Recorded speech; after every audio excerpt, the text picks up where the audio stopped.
Assalamualaikum warahmatullahi wabarakatuh.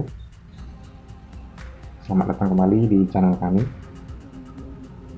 Dan sebelumnya kami ucapkan terima kasih kepada teman-teman yang sudah subscribe dan mendukung channel kami. Dan bagi teman-teman yang baru bergabung atau menemukan channel kami, sebaiknya jangan hanya menonton, teman-teman juga mendukung channel kami supaya lebih berkembang dengan cara klik like, komen, dan subscribe supaya channel kami lebih berkembang. Dan di kesempatan kali ini kami akan membagikan pengalaman kami yang mengambil tema dari tumpukan atau misteri dari tumpukan kotoran walet di lantai RBW yang baru. Mengapa ini kami bahas? Karena biasanya dalam gedung baru atau RBW yang masih baru, yang masih hitungan bulan, yang baru aktif, biasanya para praktisi atau pemilik gedung mereka untuk melihat jumlah walet yang menginap, mereka hanya menghitung dari kotoran atau titik dari kotoran walet yang berada di gedung yang baru tersebut. Menurut kami, cara untuk mengetahui jumlah walet yang menginap dalam gedung yang baru aktif tersebut sangat tidak bisa dipastikan atau dibuktikan untuk melihat dari jumlah burung walet yang baru menginap tersebut. Mengapa kami anggap tidak bisa dipastikan? Karena biasanya burung walet yang baru menginap pada RBW baru dalam waktu hitungan bulan itu biasanya masih dalam proses adaptasi, dan burung walet pun masih menentukan tempat menginap atau tempat tidur pada sirip itu masih berpindah-pindah. Contoh, satu burung walet saja biasanya itu bisa berpindah sampai 3 titik, sampai mendapatkan 3 titik kotoran atau lebih. Nah, jika teman-teman menghitung dari titik kotoran tadi, sudah dipastikan, tidak mungkin bisa dipastikan lagi berapa burung yang menginap kalau teman-teman tidak melihat langsung atau memantau langsung dari CCTV. Coba teman-teman perhatikan, biasanya burung walet yang masih adaptasi pada gedung yang baru, burung walet tersebut pada jam-jam tertentu dia akan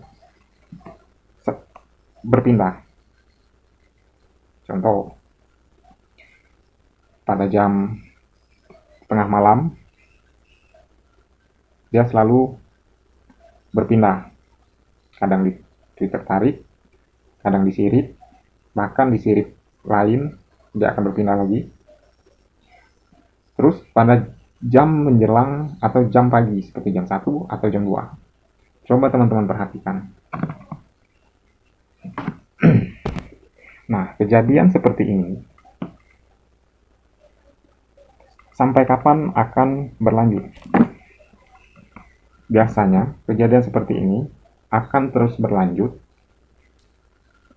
seiring waktu sampai si walet tadi menemukan pasangan atau sudah memiliki pasangan di RBW kita yang baru diaktifkan tersebut. Nah, setelah menemukan pasangan, barulah dia hanya menginap di satu titik. Akan tetapi, biasanya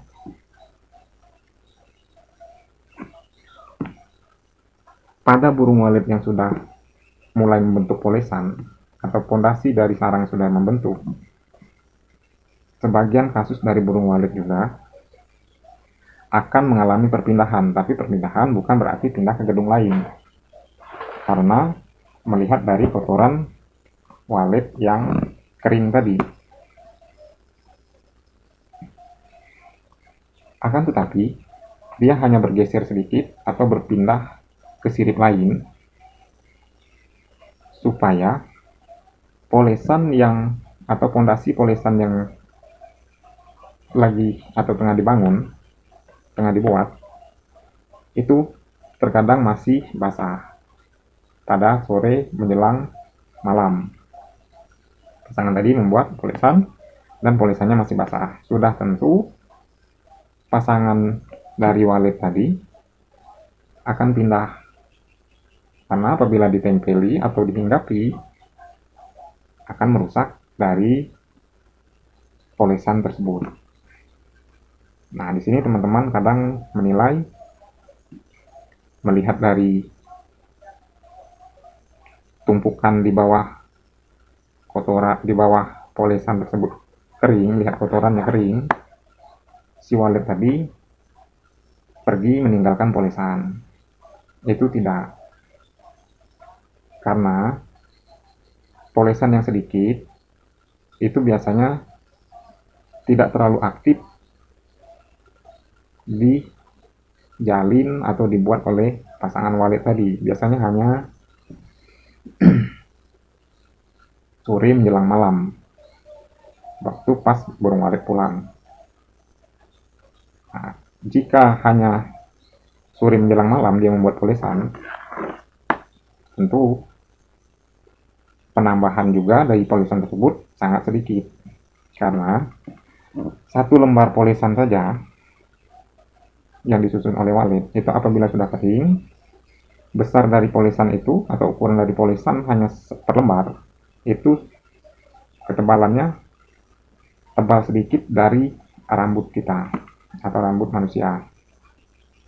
Jadi jangan langsung memvonis si walet tadi apabila melihat kotorannya kering, ini sudah pergi ke gedung lain atau sudah pindah ke gedung lain.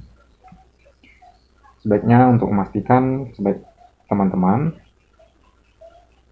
memantau langsung melalui CCTV, karena rentan sekali ini terjadi saat anggapan dari burung walet pindah langsunglah merubah dari isi di dalam gedung tersebut, atau merubah skat, atau pokoknya merubah desain lah, merubah suara, merubah susunan Twitter, bahkan terkadang merubah LNB. Ini sangat fatal dilakukan dan bisa-bisa membuat galau berkepanjangan sampai bertahun-tahun dan mengakibatkan gedung tersebut gagal. Baiklah, cukup di sini dulu berbagi pengalaman dalam budidaya walet kami. Apabila ada kekurangan atau mungkin ada menyinggung perasaan, kami mohon maaf, karena kami sama sekali tidak bermaksud menyinggung. Kami hanya berbagi kepada sesama pemula dan yang masih belajar seperti kami, karena tidak ada yang lebih hebat dan tidak ada yang paling hebat dalam dunia perwaletan kecuali usaha, doa Anda kepada Tuhan Anda sendiri. Sekali lagi kami ingatkan, jangan lupa like, komen, dan subscribe channel kami. Wassalamualaikum warahmatullahi wabarakatuh.